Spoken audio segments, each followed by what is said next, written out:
Halo semuanya, selamat malam. Selamat malam yang ada di Indonesia, dari Papua hingga Sumatera.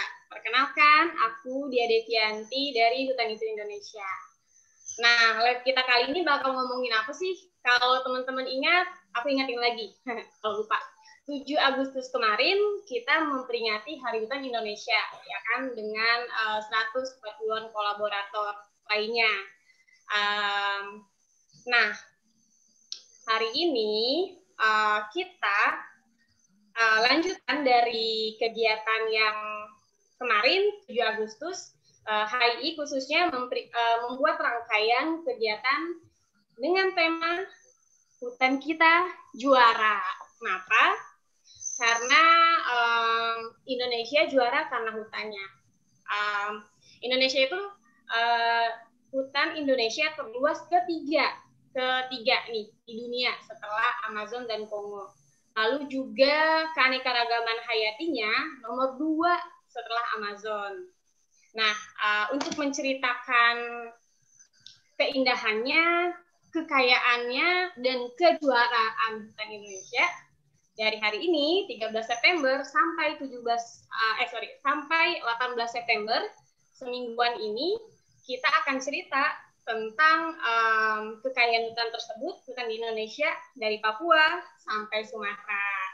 Nah, hari ini kebetulan aku bakal ngobrol dengan 2 narasumber yang keren banget dari Papua, ada dari komunitas Ekonusa dan Bentara Papua. Mereka akan cerita tentang apa aja nanti dulu. Nah, tapi kalau bicara tentang Papua, semua tentu tahu ya, Papua itu terkenal dengan hutannya, terkenal dengan keindahan lautnya. Dan sebenarnya nih, aku punya salah satu impian, tolong aminkan ya. Aku pengen banget datang ke Kartens. Ini acara aku atau bukan sih? Sorry. Jadi aku pengen ke Gunung Kartens yang ada di Papua, gunung tertinggi di Indonesia. Oke, tanpa berpanjang lebar, daripada aku makin ngawur ngomongnya, narasumber kita juga sudah hadir hari ini. Ada dari Ekonusa, Kakak Aloysius Numberi yang akan cerita tentang indahnya hutan di Kaimana. Di mana itu nanti beliau akan menceritakannya lebih detail, peran masyarakat yang di sana untuk menjaga hutan, dan nah kita yang di kota, anak urban, bisa ngapain aja. Oke, silakan Kakak Aloy, aku persilakan dirimu, silakan memperkenalkan diri, lalu lanjut bercerita. Aku siapkan presentasinya juga ya. Baik, terima kasih Kak Dia. Ya, selamat malam untuk kita semua.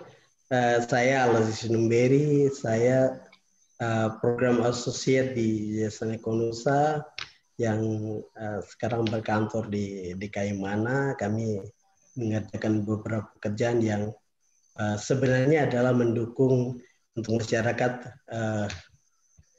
bisa mandiri dalam mengelola hutannya. Baik, hari ini saya bicara mengenai keindahan hutan dan kekayaan biodiversity yang ada di Kaimana. Ya, lanjut. Ya, sebelum saya bicara mengenai hutan, ya saya mau memperkenalkan sedikit tentang Yayasan Ekonusa. Nah, Yayasan Ekonusa ini adalah organisasi nirbala yang sebenarnya bergerak untuk mengangkat pengelolaan sumber daya alam yang berkelanjutan di Indonesia, terutama di Indonesia Timur. Nah, ini memberikan penguatan terhadap inisiatif lokal yang ada di Indonesia Timur. Indonesia Timur ini termasuk Maluku dan Tanah Papua dan Papua Barat. Untuk itu, Ekonusa sebenarnya mendorong pembangunan pengembangan kapasitas kelompok masyarakat madani dengan mengembangkan strategi untuk kampanye komunikasi dan pelibatan pemangku kepentingan. Ini dilakukan dalam hal pengembangan inisiatif lokal agar masyarakat bisa mandiri dalam mengelola sumber dayanya sendiri. Nah, yang misi terakhir itu Indonesia mempromosi dialog antar kepentingan untuk mengembangkan sumber daya alam yang berkelanjutan sekaligus mengangkat keadilan, konservasi dan transparansi. Nah, KONUSA sendiri itu berdiri pada tanggal 21 Juni 2017 dan berbasis di Jakarta. Tapi sebenarnya kerja-kerja KONUSA sebenarnya ada di tanah Papua dan Maluku. Tadi saya kembali tegaskan bahwa KONUSA mendorong inisiatif-inisiatif lokal agar masyarakat bisa mengembangkan atau bisa mandiri untuk mengelola sumber daya sendiri. Ya, itu gambaran singkat mengenai Yayasan KONUSA. Mungkin bisa lanjut. Nah, Kabupaten Kaimana ini salah satu daerah kerja KONUSA, dan saya pikir di KONUSA ada di Sorong, kerja di Sorong, di Manokwari, di Yapen, di Paniai, di Jayapura, di Merauke, dan salah satunya di Kaimana. Nah, Kaimana ini kalau saya tidak salah 2002 sudah berdiri, dan kalau secara landscape itu ada 67% wilayah Kaimana ada di perbukitan di atas 500 mdpl. Singkat cerita saya lanjut saja bahwa Kaimana memiliki hutan dengan luas 1.724.000 sekian. Jadi hutannya 1 juta lebih. Nah, ini kalau bisa melihat komposisi hutan di sebelah kiri saya ini, ada komposisi hutan di mana 62,80% itu 80% itu adalah hutan kering, dan ini berarti bahwa hutan primer. Masih ada dari 1 juta itu ada 62% yang hutan primernya itu masih ada begitu. Dan bayangkan hutan sekundernya itu baru 28,91%. Ini berarti bahwa hutan ini sudah ada intervensi dari manusia. Jadi Kaimana sebenarnya punya hutan primer yang luar biasa begitu. Kemudian kalau ditelusuri lagi ternyata di Kaimana itu ada 64,20% itu hutan produksi. Jadi dan 30,58 itu hutan lindung di Kaimana. Nah, dari hutan primer ini sebenarnya tempat hidup berbagai jenis hewan, flora fauna, itu cendrawasih, rusa, kanguru, dan kasuari. Tapi saya mencatat dalam ekspedisi kanguru 2014 itu sebenarnya ditemukan 600 jenis tumbuhan, kemudian 30 jenis amfibi, 100 sampai 105 spesies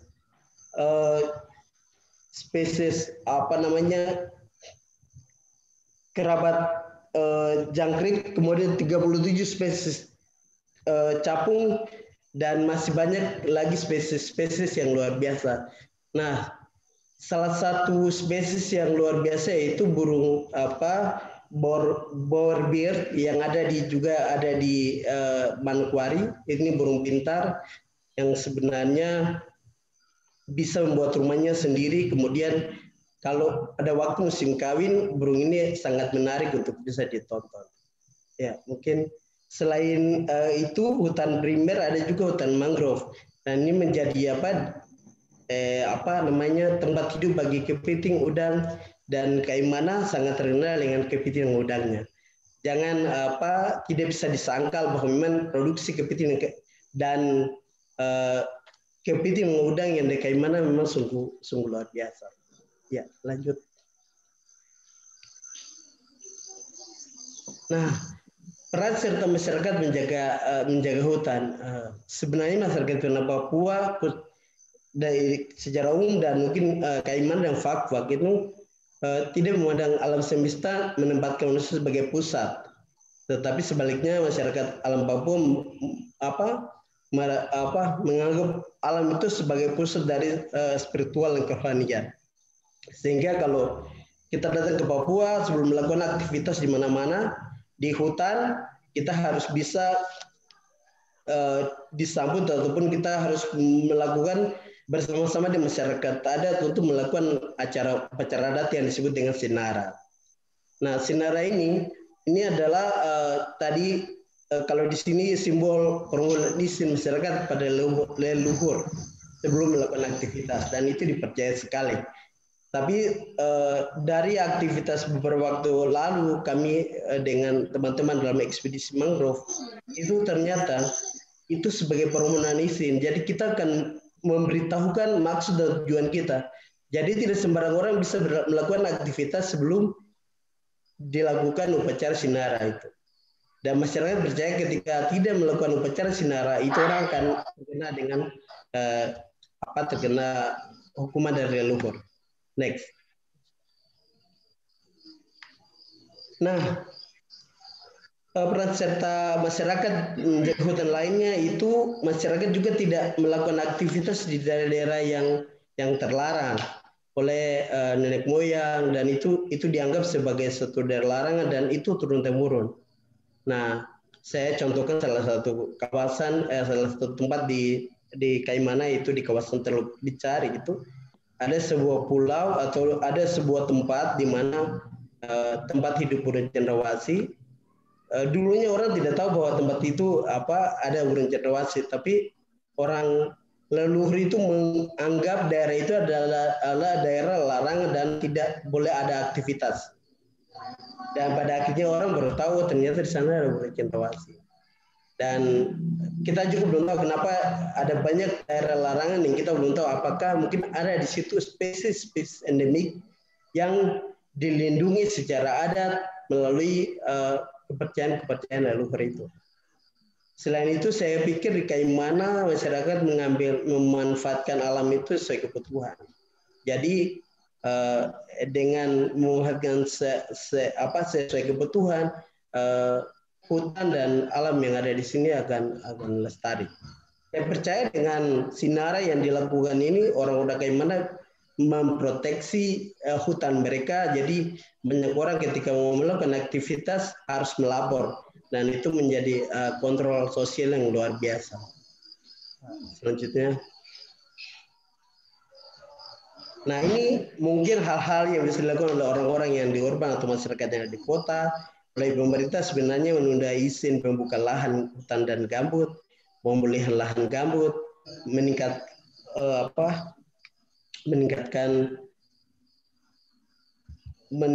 penggunaan pembangkit listrik tenaga terbarukan. Kemudian yang teman-teman bisa lakukan supaya emisi gas rumah kaca itu bisa berkurang, yaitu menggunakan kendaraan umum, menghemat penggunaan listrik dengan mematikan listrik yang tidak terpakai, menanam tanaman yang bisa membantu membersihkan udara di sekitar rumah. Saya pikir ini hal-hal yang mungkin teman-teman di kota menjadi perhatian, tapi ekonomi secara menyeluruh akan mendukung terus inisiatif lokal supaya masyarakat tetap mandiri dalam mengelola sumber daya alam, tetapi juga keberlanjutan dari hutan kita, karena disitulah masyarakat bergantung. Selanjutnya,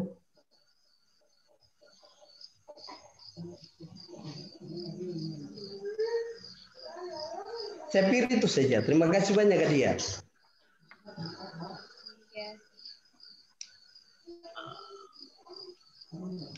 Oke, jadi terima kasih Kakak Aloy penjelasannya. Jadi dari penjelasan Kakak Aloy, hutan di Kaimana kaya banget keanekaragaman hayatinya, bahkan hingga sumber budaya dari leluhur ya. Makanya sangat dijaga hutannya oleh masyarakat di sana. Dan untuk kita selain di sana masyarakat sudah menjaga hutan, untuk kita yang di kota juga ini aku nyatet beberapa yang bisa kita lakukan sebagai anak urban. Kita juga bisa menggunakan kendaraan umum hingga menggunakan listrik, hemat listrik, dan menggunakan listrik dengan energi terbarukan. Thank you Kakak Aloy. Selanjutnya saya persilakan kepada Kakak Sius yang akan cerita tentang hutan juga di Papua, tapi sebelumnya ada video 2 menit dulu, silakan.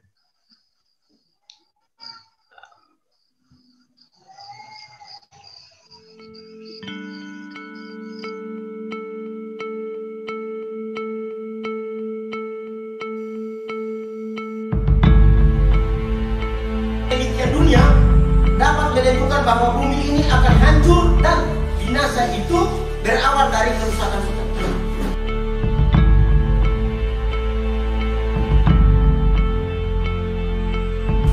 Dan selama hidup kami dari moyang sampai yang sekarang, hutan itu warisan dari leluhur kita jaga.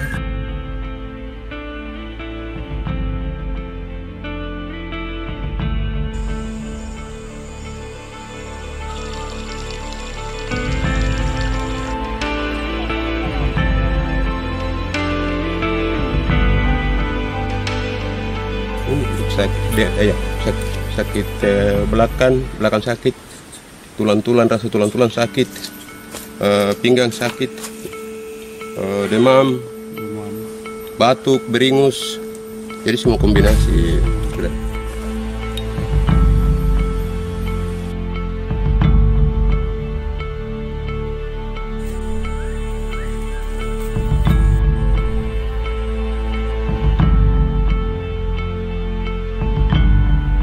Nafas juga ada di dalam hutan itu. Mulai dari nafas sampai dengan kebutuhan yang lain-lain itu ada di hutan itu.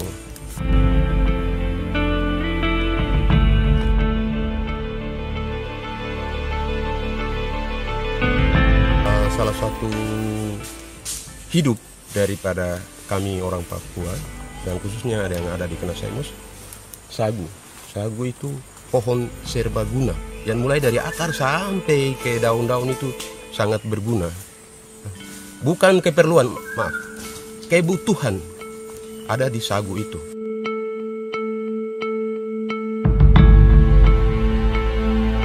Jadi kalau hutan rusak, ya otomatis perut kita yang ada di sagu ini ikut rusak.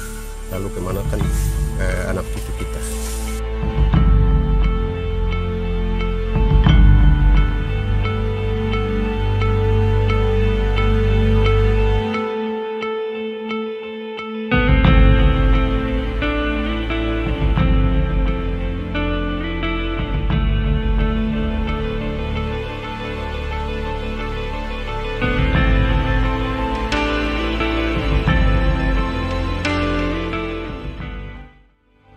Nggak, aku persilakan dulu Kak Tom. Oh, Hadiah dulu.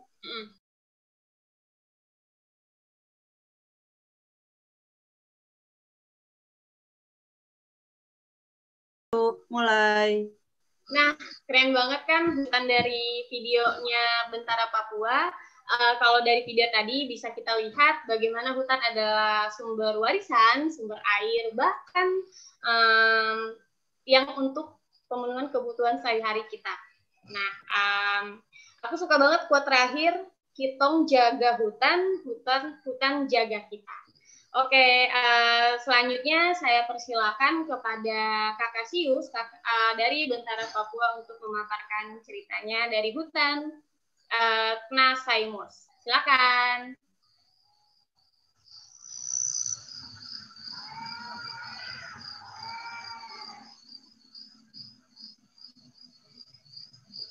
Silakan Kakak Sius. Ya.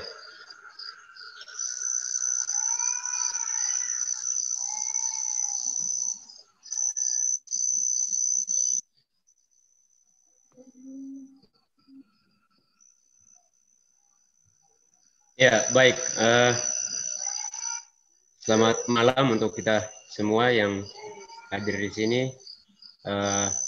Selamat malam untuk Kakak Dia, Kakak Aloysius. Apa kabar? Baik, Kakak. Iya. Sebelum saya menyampaikan beberapa dokumen presentasi saya perkenalkan lebih dahulu. Nama saya Desius Woloin. Saya pemuda lokal dari Sorong Selatan dan juga Knasaimus. Berikut relawan dari Bentara Papua. Ya, topik saya yang sekarang ini yaitu sumber penghidupan dari hutan di wilayah adat Knasaimus, Kabupaten Sorong Selatan, Provinsi Papua Barat. Next.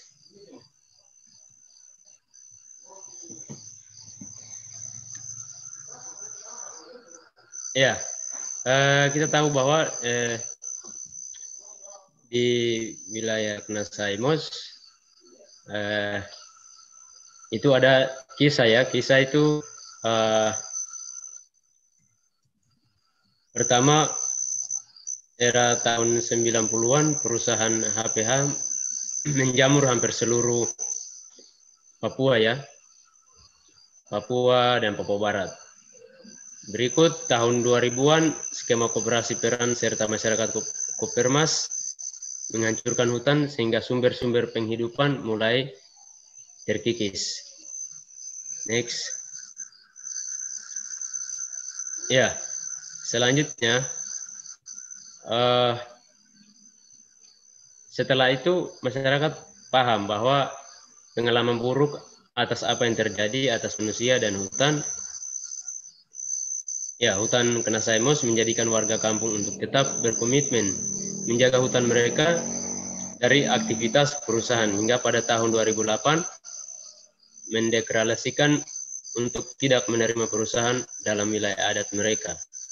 Next. Ya, setelah mereka mengadakan deklarasi itu dan mereka menjaga hutannya sendiri. Dan arti hutan bagi mereka, kami yaitu sumber pengetahuan, sumber makanan dan obat-obatan, sumber bahan bangunan, sumber air. Ya, kita bisa kenal juga di sini bahwa gambar-gambar ini juga yang aktivitas mereka. Ini ada ikan, sumber makanan itu ada papeda dan juga sayur. Jadi itu dari manfaat dari hutan ya. Next. Ya. Apa yang kami makan dari hutan kami. Jadi di sana itu ada sagu, itu pangan ya, itu ada sagu, hewan buruan, sayur-sayuran.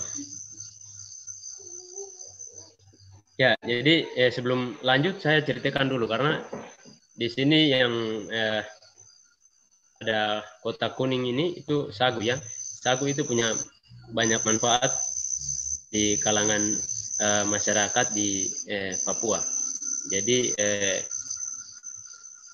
masyarakat sebelum beberapa tahun ini mereka mengelola secara lokal, mereka bangun rumah pun menggunakan sagu itu. Jadi sagu punya fungsi. Jadi ada atapnya, daun jadi atap. Jadi biasa mereka sebut bahwa seng tradisional. Ya, jadi atap itu sebagai seng tradisional untuk mereka. Ya. Kadang belum ada mesin sansau untuk sansau kayu menjadi papan. Mereka juga pakai kulit sagu ini jadi lantai. Jadi sagu itu ya itu hutan di situ ada sagu berarti menyediakan semuanya bagi mereka. Ya, next. Ya, jadi manfaat hutan berikutnya itu tali-talian. Jadi itu obat ya, obat-obatan di hutan. Jadi di sana ada madu, aneka daun-daunan, yaitu di Papua itu biasa disebut dengan daun gatal. Nah, daun gatal dan juga batang atau akar. Jadi mereka di sana sampai sekarang ini masih pakai obat-obatan tradisional. Jadi pas adanya pandemi, jadi kalau mereka sakit tidak perlu ke kota untuk mengobati, karena mereka masih percayakan hutan itu karena menyediakan daun gatal dan juga madu, tali-talian dan batang atau akar. Next. Ya, manfaat lain adalah kerajinan tangan. Kerajinan tangan ini mencakup noken, payung atau koba-koba, tikar, kursi, meja dan lain-lain, dan jaringan. Jadi yang digambar ini di sebelah kiri saya ini, yang lingkar ini adalah rotan. Ya, rotan dan juga noken, tikar. Jadi inilah gambar-gambar manfaat dari hasil hutan itu sendiri. Jadi kadang masyarakat Papua itu mengatakan bahwa tanpa hutan berarti mereka tidak hidup. Next. Ya, yang tadi saya jelaskan lebih awal bahwa sagu punya beberapa manfaat. Jadi di sini adalah bahan baku bangunan. Jadi sagu juga punya yang tadi saya jelaskan lebih awal, yaitu atap, dinding, lantai. Jadi dinding ini bisa pakai gabah, itu dari sagu. Yang berikut lantai dari papan dan juga atap dari daun sagu. Next.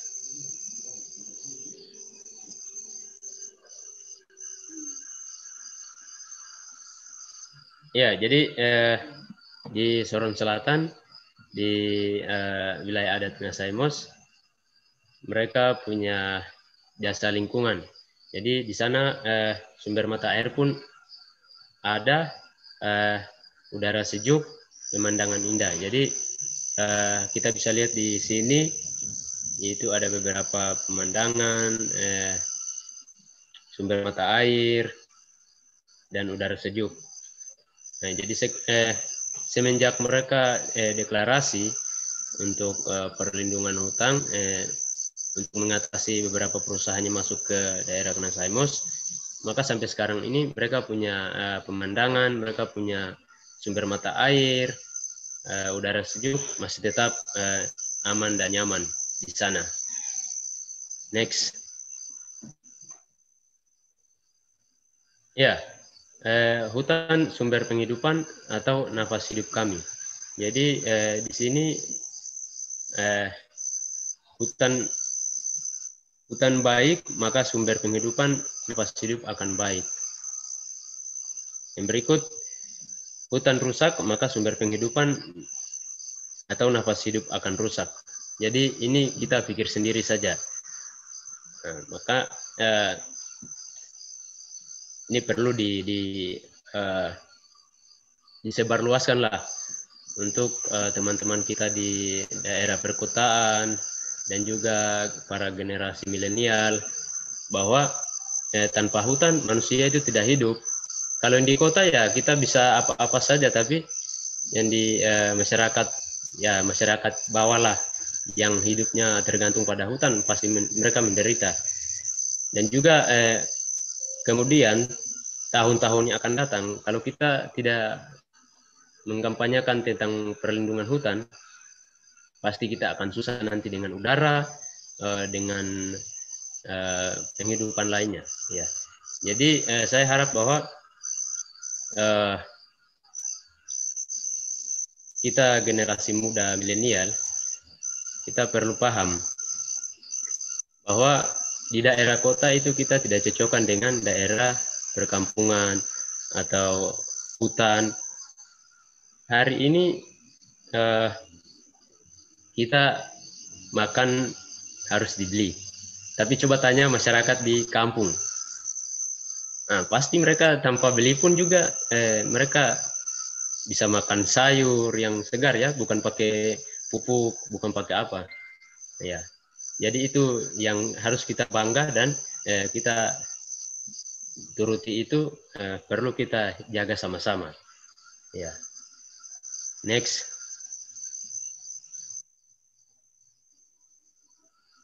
Ya, di daerah Ngasaimos mereka punya jaring tradisional. Jadi bahasa mereka di sana yaitu toho. Toho, jaring tradisional. Jadi ini bentuk satu tumbuhan. Setelah mereka berkebun, tanaman ini pun dia ada bibit dan juga dia tumbuh sendiri. Nah, dia secara alami. Jadi ada mereka tanam keladi dan juga mereka lihat, wih ada ini juga, ada tumbuhan ini.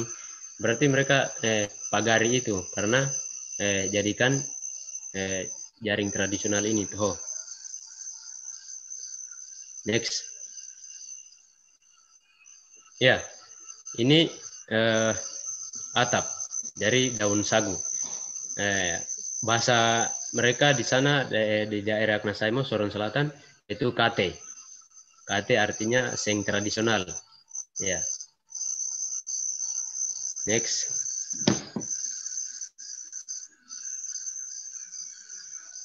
Ya. Jadi sementara ini yang di wilayah adat Knasaimo yang sudah dilakukan pertama yaitu pemetaan wilayah marga. Ya, jadi pemetaan wilayah marga ini kami dengan Bentara, ya masyarakat sendiri dengan Bentara dan juga teman-teman dari Greenpeace, kita sama-sama melakukan pemetaan wilayah adat marga. Sampai sekarang ini sudah berjalan. Yang berikut, setiap marga menjaga hutan di wilayah adatnya masing-masing. Jadi hasil dari pemetaan itu mereka patokan bahwa kami punya wilayah. Nah, maka ada perusahaan atau pengusaha yang mau masuk ke sana, pasti mereka bilang kami sudah ada wilayah yang sudah dipetakan. Maka sampai sekarang ini belum beberapa perusahaan atau pengusaha investor yang masuk ke sana belum ada. Ya, yang berikut memanfaatkan hasil hutan sesuai kebutuhan. Ya, yang tadi pemaparan materi yang lebih awal ada itu manfaat-manfaat hutan, hasil-hasil hutan untuk kehidupan masyarakat di sana. Yang berikut, menolak investasi sawit dan perusahaan kayu. Ya, jadi itu sejak 2008 mereka mengadakan deklarasi untuk menolak investasi sawit dan perusahaan kayu atau pengusaha-pengusaha. Yang berikut, melakukan pertanian berkelanjutan. Ya, melakukan pertanian berkelanjutan ini sekarang berjalan sangat lancar. Jadi saya sendiri dari relawan Bentara dan juga ada satu teman juga yaitu Yoap Sagisolo yang membantu saya di sana. Nah, jadi sebelum itu saya ceritakan dulu kerja tentang pertanian kami di wilayah adat Knasaimo, yaitu meliputi 4 kampung lah. Jadi Melasat, Sira, Manggroholo dan Kowo. Jadi sementara yang berjalan itu Melasat, Sira dan Manggroholo. Jadi di sana kami bertiga, saya sendiri Desius, yang berikut Yoap dan Abner. Jadi kami di sana mendorong masyarakat untuk mengelola pertanian berkelanjutan. Jadi masyarakat di sana kan kita kenal bahwa masyarakat mengelola secara lokal. Jadi berkelanjutan bahwa bagaimana menyimpang bibitnya dan juga cara bertani yang modern, membuat bedengan dan lain sebagainya. Yang sekarang kami laksanakan di sebagai dampingan lah di sana. Jadi itu pun juga kami punya kampung sendiri, ya. Jadi sangat lancar di sana. Ya, yang berikut poin yang berikut yaitu penanaman pohon. Next.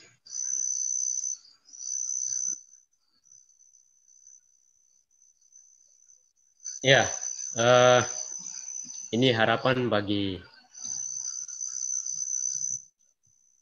pemuda perkotaan untuk hutan kami. Ya, bukan saja hutan kami, hutan se-Papua. Ya, jadi poin pertama mendukung kampanye perlindungan hutan. Poin yang kedua, berdonasi untuk perlindungan hutan. Poin yang ketiga, berkunjung ke hutan kami. Poin yang keempat, membeli produk-produk dari masyarakat adat Knasaimos, penjaga hutan, yaitu tepung sagu, kue sagu, anyamanoken, dan ada produk-produk lainnya dari masyarakat kelola dari manfaat hasil hutan itu.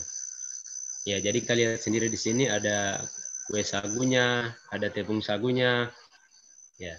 Yang sementara kami di Bentara melakukan dampingan di beberapa kampung yang tadi saya sebutkan tadi. Jadi sampai sekarang ini masyarakat mengelola sendiri. Ya, next.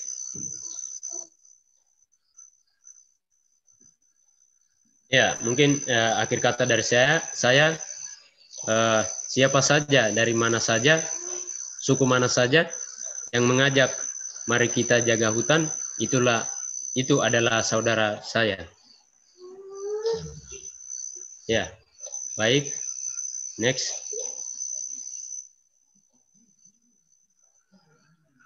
Ya, sekian dan terima kasih.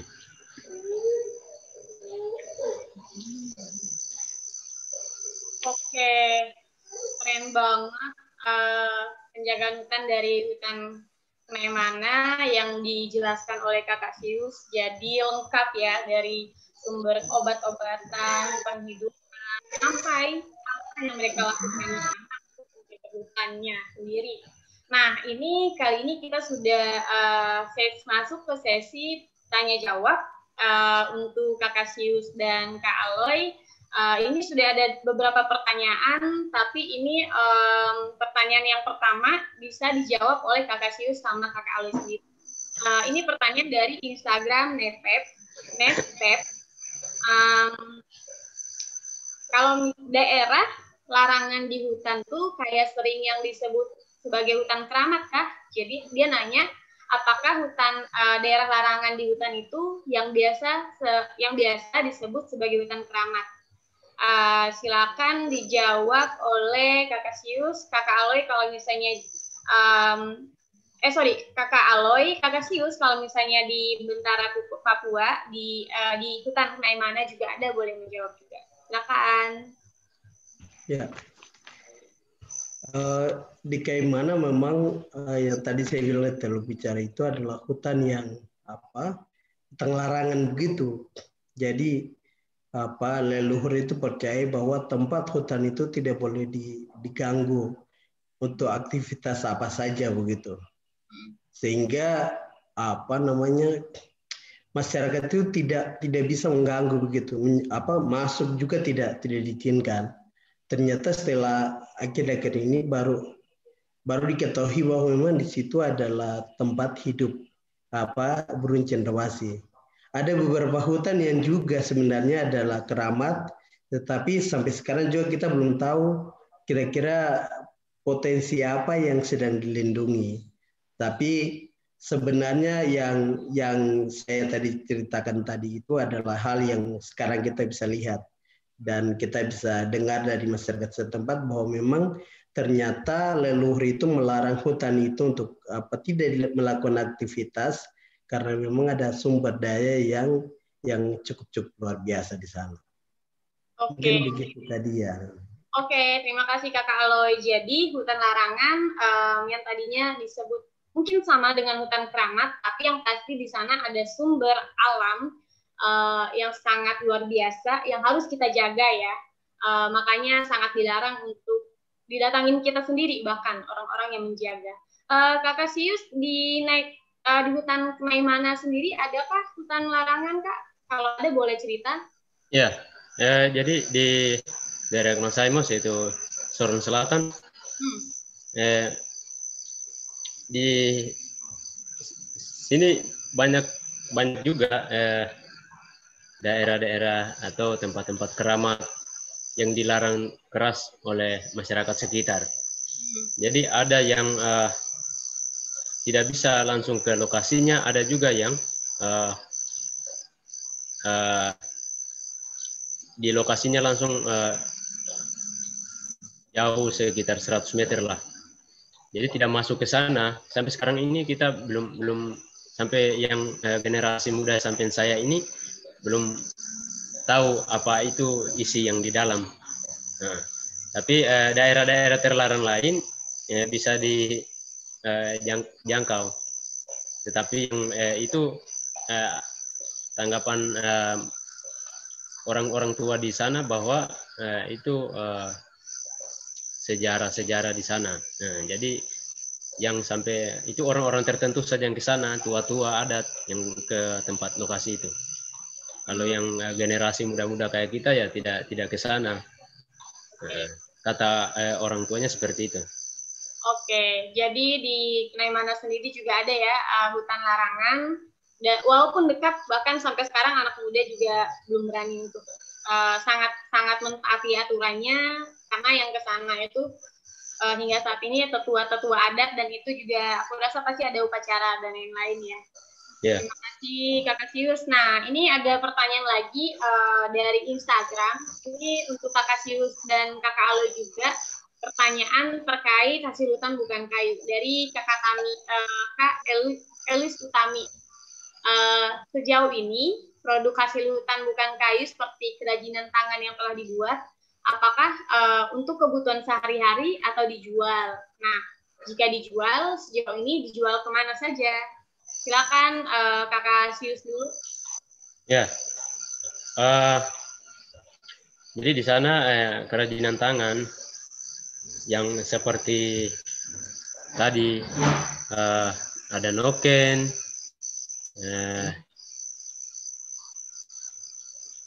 jadi itu mereka kerja sendiri tanpa bentuk kelompok karena tidak diajarkan lagi.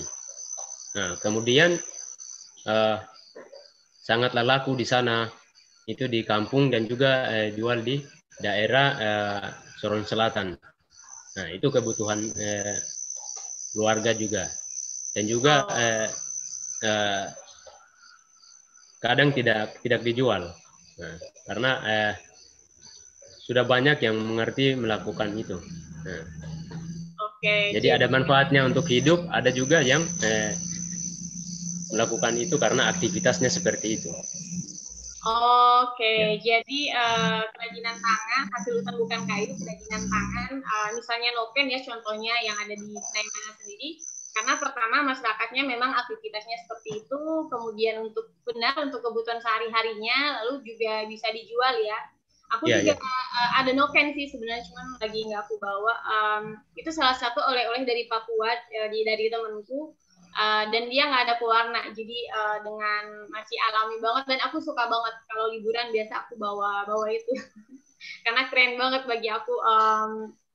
Itu produk yang nggak bisa dibeli sembarangan, dan menurutku itu punya ceritanya sendiri sih. Jadi aku suka banget kalau produknya punya cerita dan unik gitu.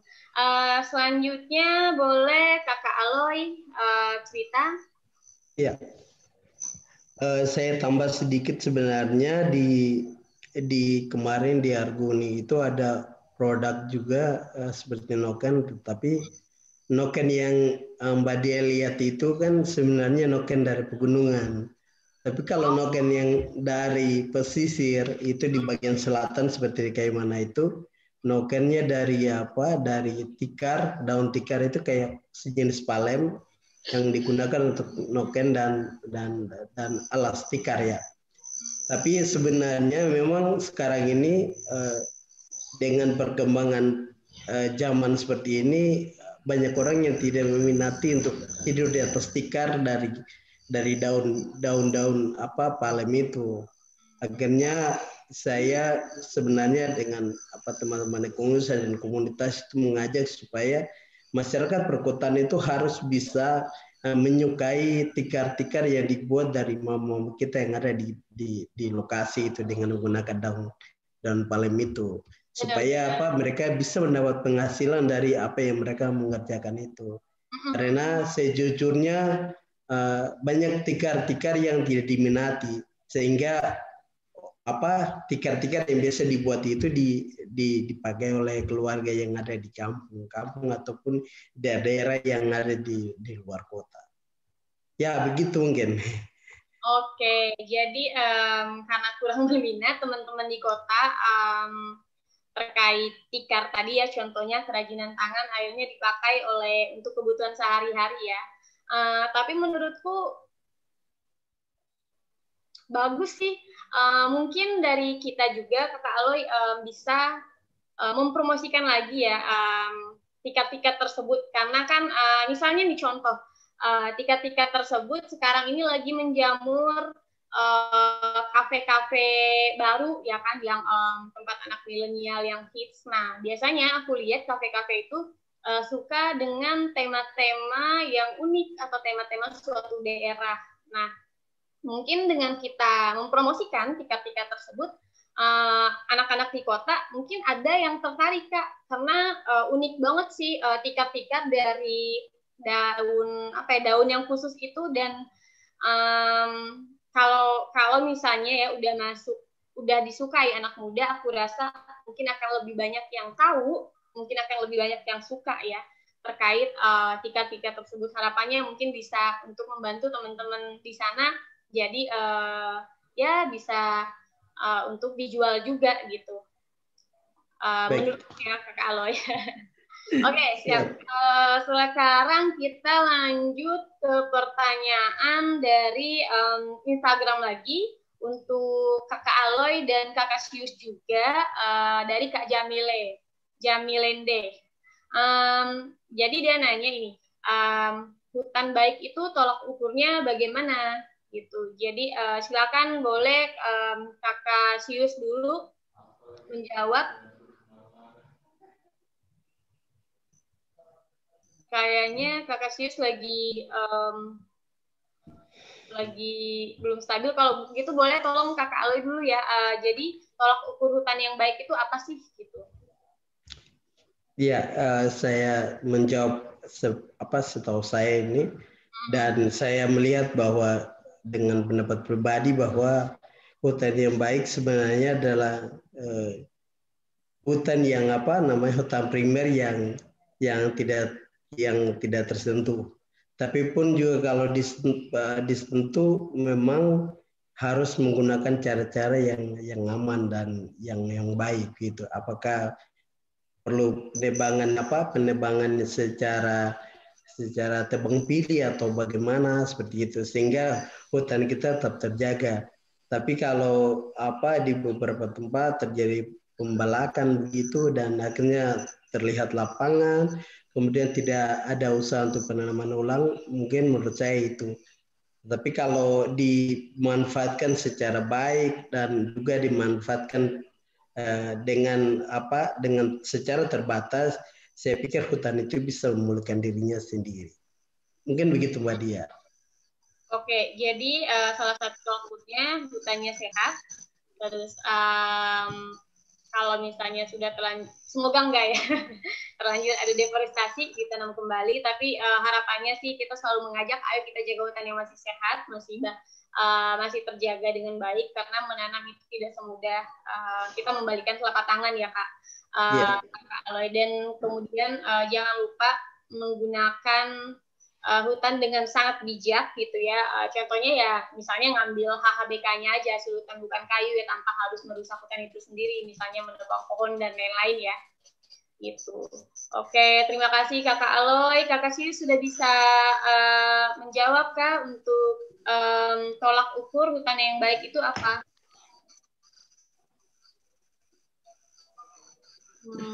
Gelap. Halo Kakak Sius. Iya, halo. Kakak Sius boleh cerita Kak, menurut Kakak Sius tolak ukur hutan yang baik itu apa sih Kak?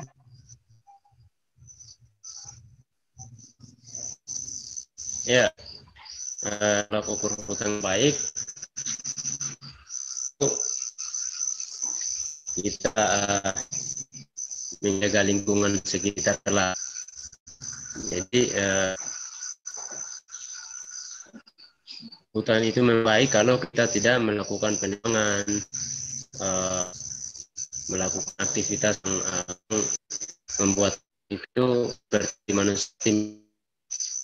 Jadi hutan berarti kita baik.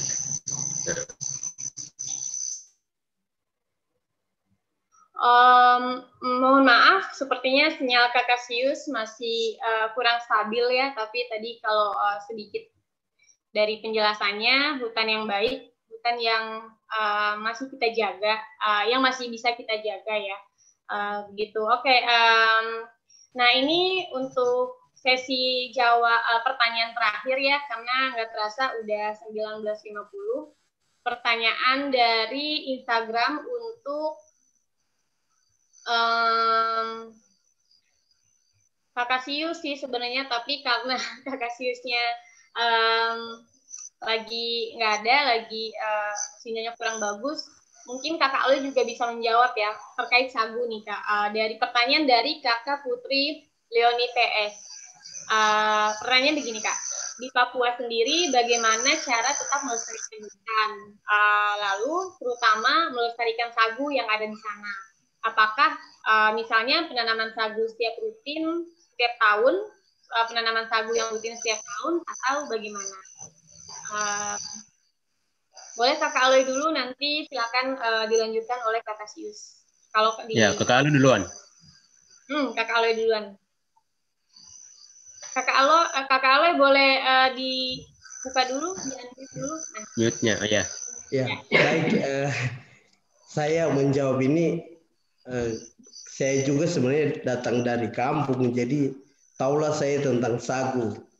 Ya, yang pertama saya pikir sagu secara umum di Papua itu adalah produk utama kita begitu, makanan utama kita. Tapi sebenarnya sagu di beberapa tempat sudah mulai tidak terjamah begitu. Karena dengan kondisi sekarang masyarakat dan anak-anak muda sudah mulai suka terhadap makanan terhadap beras, jadi menyebabkan sagu itu sudah mulai terabaikan. Tetapi saya sebenarnya mengapresiasi usaha-usaha yang dilakukan oleh Bentara dengan teman-teman di Soro Selatan, dengan teman-teman yang ada di Solo sana. Mereka berusaha untuk membuat produk-produk sagu dalam bentuk yang lain. Dan saya pikir Indonesia juga harus bisa, kita sama-sama kami mendorong sebenarnya produk-produk seperti produk-produk turunan dari sagu, sehingga sagu itu diminati oleh semua orang yang ada di Papua begitu. Supaya keberlanjutan dari sagu itu kita bisa jaga begitu.